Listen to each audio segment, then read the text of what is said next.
Hey, what's up boys? Just doing a little unboxing video and install video for these adapters, since I haven't seen any videos on YouTube pretty much about these. I got a set of used ones right here that I picked up off of some dude from Facebook. These are going on my E30, so these are 4x100 to 5x120. So obviously they fit like style 5s, which you can see back there. So I got those for some spares because I got the big brake kit up front and I can't run the bottle caps anymore, so I needed some spares. And just decided to go 5 lugs since I found another set of wheels, which are down here. My first set of 3-piece wheels, so I have to have the adapters anyways because you can't re-drill those to fit 4x100 because they don't have a center cap. So we're just going to do a little unboxing of these. Obviously these are already here. These are 20 mils, and because of the big brake kit, the fronts have to be 30 mils for the faces of the wheels to clear. So, let's see, you get this little bag. Damn it. And you get these big bolts, which I'll show you guys everything, how they go together, because I've already mounted one before. So, but you got your little hardware bolts. Then you got the adapter itself, which is really nice. It's a really nice adapter. Let's see if I can zoom in on a video. It comes with your lug nuts, and you get to choose what mount the lug nuts are. So if you want the cone or the bubble or whatever kind, so you get 2 different choices for that. Then you got your center hub bore centering ring, which the nice thing about these adapters that I didn't see on a lot of other adapters is these rings are actually removable, so you can put different sizes in them, which I didn't know first of all, because I tried to fit them on my 3-piece wheel face and it didn't work. So I had to go ahead and get this. So I had to go ahead and ask my friend if he knew anything about these, and I did see that there's like little spots where you can put like a flathead screwdriver, but these do happen to come out. So that's a really good feature about these. Put my phone down. Now the way that these are going to mount is you got this plate right here. Might show it on the other one, might take it off, but basically you just got these hex head bolts. Then you take those hex head bolts and then you take the big bolt that's out of here. Let's open it back up.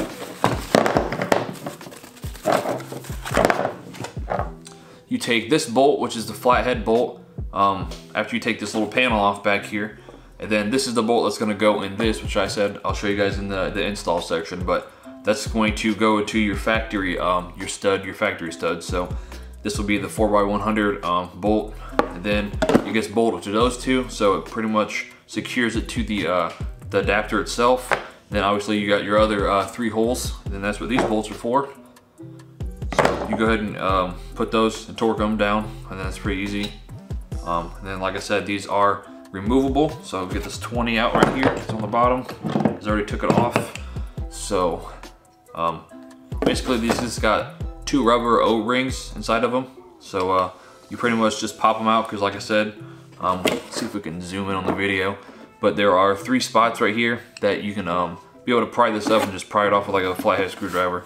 So it comes off pretty easy. And like I said, when you order these, you get a chance to pick what centering ring you got. These 20 mils were already the 72.56, which are the BMW fitment ones. And then these 3-piece faces down here, which I'll show you. My first set, like I said, these are Epsilon Southern Ways mesh, but these are 120.56, which is slightly different, but it's not a really big deal, so a lot of people run them. But this center bore on this is 70.3. So I just got, for the 30s, I got the 70.3 because I'm going to be running those wheels in the summertime. So basically you can either buy different sets of these hub rings and just pop them in, or what I did is for now, since I have the style 5s, I'm just gonna go ahead. I already got the hub centric rings that are gonna go between the 70.3 and the 72.56. So it's only gonna be for the 2 fronts are gonna have the hub centric rings, and then the 20 mils already obviously fit the style 5s. So and then when I go ahead and swap the wheels out in the summertime, because like I said, those are my winter wheels. When I go ahead and swap them out, basically all you gotta do is just take the wheels off with the hub centric rings that are going to be on the style 5s for the front, and put the Epsilons right on, and pretty simple process there. So I was kind of nervous of how these are going to go together, but after fiddling around with it to do like a test fit, they do work pretty well. I definitely feel safe on them, but let's see. these are the difference between the two. So quite a big spacer in the front. Before I had a 25, but it still didn't let my wheels clear my big caliper for the big brake kit for the RX-7 for my E30. So, but like I said, obviously you got your other wheel spacer in here. These are pretty expensive. I think normal price, I think they're around like 200 bucks. Or a little bit, maybe a little bit more than that, depending on what size you get. So I know they are kind of expensive compared to like other ones on the market, but these are made of aluminum. I think it's T6061 aluminum, if I'm not mistaken. But these are really strong, so obviously I feel really safe having these on the car. Whenever we get around to mounting these after I get the stuff back on the car, I'll show you guys how to do it. It's a pretty simple process, but I just wanted to do like an unboxing and install video for these. And of course I'll put the specs of what these are made of and everything on the video, which I probably would have already done in editing. But just for now, we're going to be running 30 mils in the front and then running 20 mils in the back. So I think these are ET23, the style 5s that came from the 7 series. So we're going to be at 3 offset in the rear and -7 up front. So it's 2 more millimeters difference than what I'm currently sitting at with my 4 lug wheels with the 25 mil spacers on them. So I am running a little bit bigger tire than I'm running a 205/40 instead of a 195/45. So hopefully when I air out, it actually sits on the ground, and you know, I don't have too many problems with that. But all right, so I did one on the other side. I just wanted to show you guys how you do it. But like I said, on the adapter, I'm just gonna take these 2 bolts out right here, and these are so these little black bolts on these are H6. So I'm not sure if that translates to an you know, the other types. All right, hopefully it's a little bit more in focus. Now for this piece that you take off the back, like I said, you just pick a hole, whatever hole you want to do, and you mount it up. And you just want to make sure you're even with your little hub. So it's kind of like a give or take. Then you put your big nut that comes in the package on here.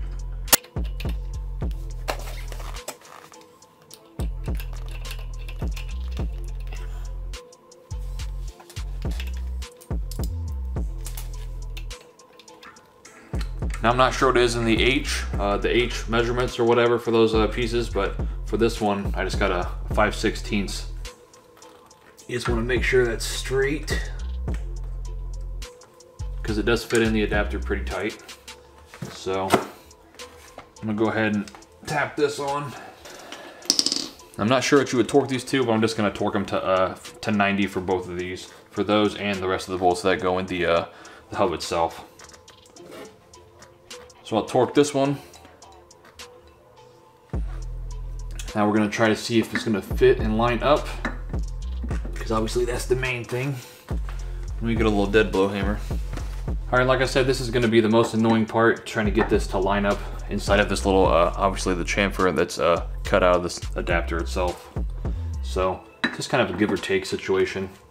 If this doesn't fit on, I'll have to take it off and move the panel around slightly.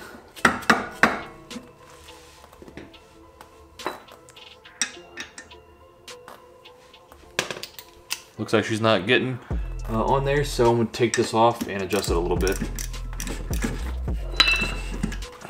You can do this a couple times before you have to torque it, just so you make sure it's on all the way, because otherwise it won't fit inside the chamfer at all.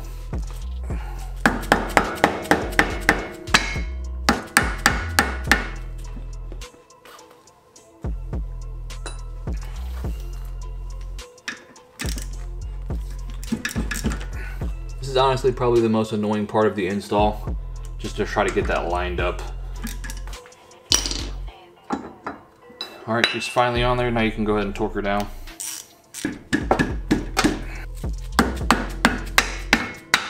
And if you do live in colder climates, you know, you drive your car a lot in the winter time, you get salt, you can put stuff on the back of the on the hub and on the adapter itself to try to keep down on corrosion, so it doesn't, you know, get stuck to the hub if you ever want to take it off. But we're gonna take this this H10 bit and put a few of these in where the normal lug nuts would go before we put these in, just so it doesn't move around. So I just want to hand tighten these with my fingers. Then like I said, I'm just gonna have these torqued to about 80 or 90. You can't go to like 100, but I'm just gonna stick to about 90. I'll just hit them with the impact, and then see if they're good before I put the wheel on. And then that's pretty much it for your install. I'll show you guys what the rears look like after we get the e-brakes done and all that stuff and everything mounted with the car actually on the ground.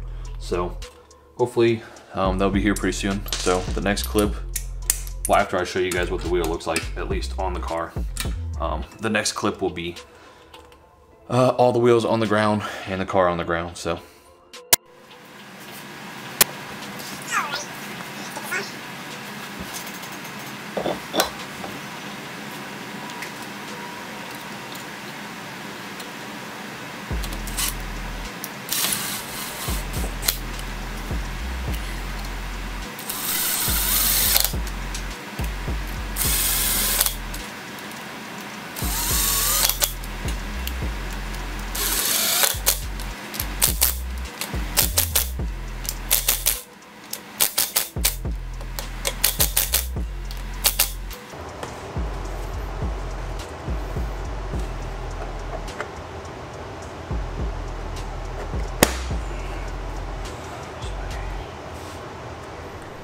alright, and there she's on.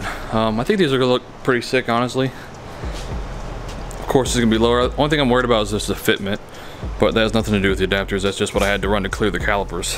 So, might camber in, but these fenders also might have to get pulled a little bit. But I'm not too worried about it. But that's pretty much all you do for the adapter. It's pretty simple to put on. Like I said, just that piece that's on the back is the most annoying part to deal with. So, looks pretty sick. Go ahead and take a picture for Instagram or whatever. I think these would be nice for some, you know, just some spare wheels. Picked them up for 200 bucks. If you guys want to check those episodes out, I'll leave those down below, or I'll leave them up a little card or whatever. But I got the Federal 595s on them, just for some cheap tires that I can drive.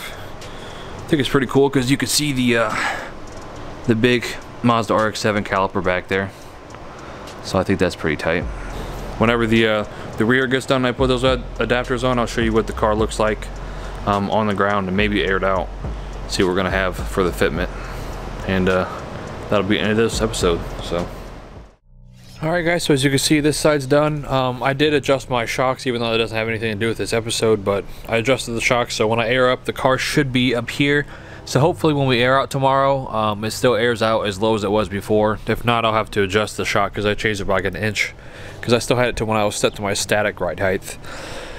But as we can see down here, the rears obviously mount the exact same way as the fronts did. But these are the 20 mils, so we're gonna go ahead and throw the wheel on that tomorrow, and then like I said, take it off the jack stands and lower it down for the first time and see how she airs out, see how the fitment is on it. But that's pretty much the end of this episode. So after we air it out tomorrow, that'll be the end of this episode, and then I'll have another episode of the Style 5s, and then probably, I don't know, a couple months down the line, I might go ahead and do a review on what I think about the adapters and how they hold up or whatever, if I got any issues with them or anything like that. So hopefully it should be good. But yep, like I said, tomorrow we're gonna go ahead and air this out, and hopefully the fitment looks pretty dope. Just not really sure how it's gonna come out, but let's get her done.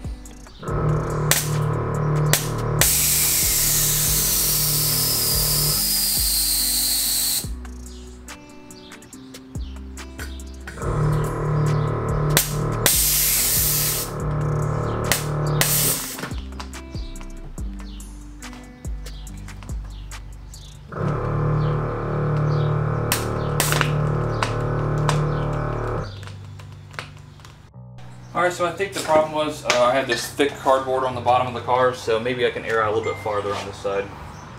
Let's go ahead and drop her down again.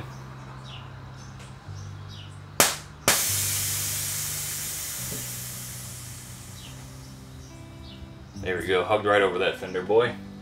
Let's go. So now look at that fitment, that looks a lot better. I just had about a quarter inch or a half inch of fucking cardboard under the car. So that looks a little bit better. I'm pretty much exactly where I was now with the 16x8s. So I'm definitely happy with that. I'm not pushing the fenders out crazy or anything. It's basically nestled right in there. So I think it came out pretty well, honestly. So just for looks, we can. All right guys, and there she is, she's on the ground. Like I said, I used the clip for both videos, for the mounting the Style 5s and this episode. But that's how she looks. Like I said, the cardboard is just under the front end when I aired out last time. So it definitely airs out a lot farther than it did, because this is some pretty thick cardboard. But everything looks to be good. The front fitment, which I was really nervous about, but it seems to be pretty spot on. Like I said, so that's as low as it goes, because obviously it's sitting directly on the oil pan. So not the oil pan, but the skid plate. Let's see if we can get down here. All right, just for reference, here we go, skid plate on the ground. So that's as far as she's gonna go. Well, actually I do have about a 1/4 inch of the skid plate to go on the ground, but the way the fitment is on the front is, let's go back here. This is sitting directly inside of the tire. So the tire is right in here, so it can't air out any farther. Which, like I said, I'm fine with, because I wasn't planning on going Stancy Boy or anything with these wheels. I just wanted them to have some spare wheels and have a little bit thicker wheel, or a thicker tire, to have some more, you know, fun driving the car, instead of just being Stancy all the time. But she looks pretty good. Can't complain. Like I said, the rear I could do a little bit more adjustment, I think, on the shock, which I'll try, but I think it's as low as it's gonna go, honestly. So anyways guys, thanks for watching the video. Be sure to check out some more videos coming out once the car is actually running correctly, because it does run, it just doesn't want to stay running by itself. You have to give it gas and everything. So hopefully that'll be here soon, but we're gonna have a bunch of videos for the 5-speed swap, new stuff for the engine bay, and just a bunch of stuff if you guys don't follow the channel. But we've done a lot of the car over the past year. New intake, silicone, redid the engine bay, cleaned her up, added some more stuff, and that's pretty much it. But thanks for watching this video, guys. Like I said, I'll do it probably in a few months. I'll do a review on the adapters and see what I think about them, see if I have any problems with them or anything like that, and that'll be a separate video from this. But this is just an install and unboxing video, so hopefully this video isn't too long in editing. I'll try to cut it down as much as I can for you guys. But that's pretty much it. Be sure to follow me on Instagram, all that good stuff, and stay tuned for some more videos.